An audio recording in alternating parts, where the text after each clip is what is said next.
اعوذ باللہ من الشیطان الرجیم بسم اللہ الرحمن الرحیم۔ آئیے آج دوسری نشست کا شروع کرتے ہیں۔ یہ سلسلہ ہم نے شروع کیا ہے جس میں پیغام الہی کی روشنی میں، یہ پچھلی دفعہ میں نے آپ کو دکھایا تھا، ایک سلسلہ ہے جو یہ وہ کتابچہ ہے جو اب سے چند کچھ وقت پہلے ہمارے ساتھیوں کی کوششوں سے ترتیب دیا گیا۔ کوشش کی گئی کہ اس میں مختصراً لیکن خاصی اہمیت کی حامل جو باتیں ہیں ان کو گوش گزار کیا جائے۔ پچھلے ویڈیو کے بعد آج کی اس میں پہلے صفحے سے چل رہا ہوں۔ اس کے قرآن مجید کی اصل حیثیت یہ ہے کہ بنی نوع انسان کی فلاح و ہدایت کے لیے بھیجا گیا ہے۔ بنی نوع انسان کی فلاح اور ہدایت ہمیں قرآن سے یہ ملتا ہے۔ یہ یوں ہی پڑھ لینے والی کتاب، یوں ہی گھر میں رکھ لینے والی کتاب، یوں ہی دلہن کے نیچے، دلہن کے سر پہ سے اور دلہن کو اس کے نیچے سے گزارنے والی کتاب، مرنے والے مرتے ہوئے شخص کے اوپر اس کے ہوائیں دینے اور بیمار آدمی کے اس کے یہ سب اس کے مس یوزز ہیں۔ اور اس حوالے سے یہ نور و ضیاء کا سرچشمہ ہے۔ یہ ظلمت و گمراہی میں بھٹکی ہوئی انسانیت کے لیے مینار و نور ہے۔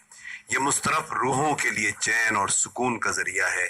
در حقیقت علم و آگہی کے اس سمندر میں انسانی زندگی کے ہر گوشے کے لیے رہنمائی موجود ہے۔ ہر گوشے کے لیے رہنمائی موجود ہے۔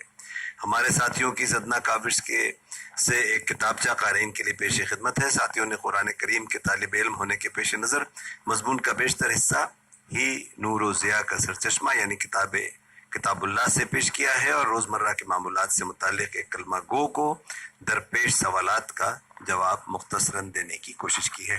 ہماری دعا ہے کہ ہمارا رب ہماری اس ادنا سی کوشش کو، کاوش کو قبول فرما لے، اور اگر انجانے میں یا کوتاہی میں کوئی کمی رہ گئی ہو تو ہمیں معاف فرما دے، آمین۔ اپنے سوالات و اشکالات ہم تک پہنچانے کے لیے آخر ایک ای میل ایڈریس ہے، وہ میں کوشش کروں گا کہ بعد میں آپ کے سامنے آ جائے، استعمال کریں تاکہ ان کا حت الوسع مدلل جواب قرآن و سنت کی روشنی میں ہم دینے کی کوشش کر سکیں۔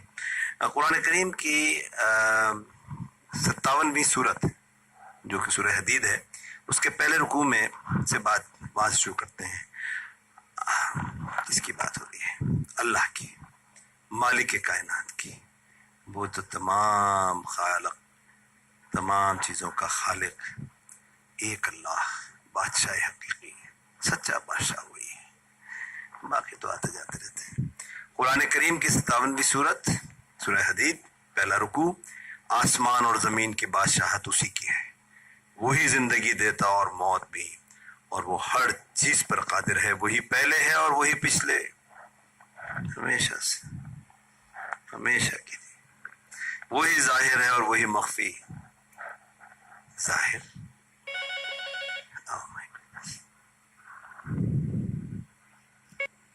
ایک خیال یہ آتا ہے کہ ظاہر ہم نے تو نہیں دیکھا، کسی نے بھی نہیں دیکھا اللہ کو، ظاہر کیسے ہے؟ ظاہر وہ کون سی چیز ہے جس سے ظاہر نہیں ہے؟ اللہ رب العزت کی طرف سے اگر اس وقت دن ہے تو یہ دن اللہ کی طرف سے ہے، اس کے بعد رات، پھر دن، ایک کے پیچھے ایک چلے آ رہے ہیں۔ یہ کہاں سے ہے؟ یہ آسمان کہیں کوئی شگاف نظر آتا ہے؟ یہ ستارے، یہ چاند، یہ سورج، یہ موسموں کا آنا جانا، ہاں غور نہ کریں، آنکھیں ہیں مگر دیکھتے نہیں، کان ہیں مگر سنتے نہیں، اگر وہ ہو جائیں تو ایک الگ بات ہے، لیکن اگر ایسا نہ ہو اور واقعی غور کرنے والے ہوں تو پھر تو ظاہر ہے، ہر طرف ظاہر ہے۔ آپ کو کوئی خاص ریفرنس دینے کی ضرورت نہیں ہے کہ دیکھو بھی فلاں چیز کو کھول کے دیکھو تو تمہیں پتہ چلے گا کہ اللہ کی موجودگی کا، یہاں تو ہر طرف ظاہر ہے۔ پاکستان سے فون کیجئے، کینیڈا، کہہ دیجئے آسمان کی طرف دیکھو، کسی چیز کو کہیں سے لانے کی ضرورت نہیں۔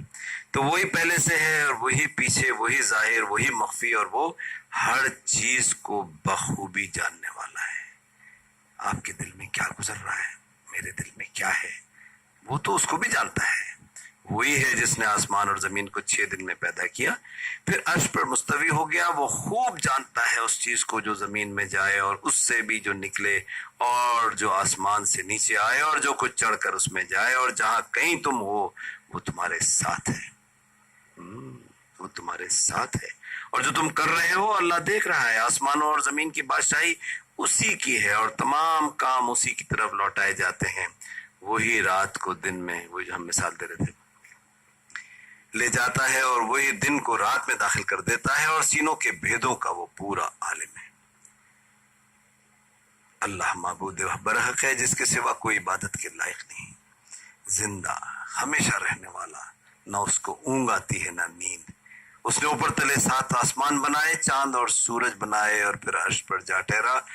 بڑا مہربان، نہایت رحم والا، انصاف کے دن یعنی قیامت کے دن کا حاکم اور مالک۔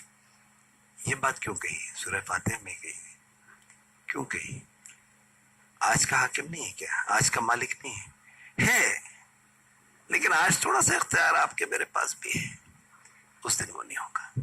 اس لیے کہا کہ اکیلا اس کی ذات پاک کا احاطہ کرنا کسی کے بس کی بات نہیں۔ اگر انسان اور جن مل کر بھی ایسا کرنا چاہیں تو قاصر رہیں گے۔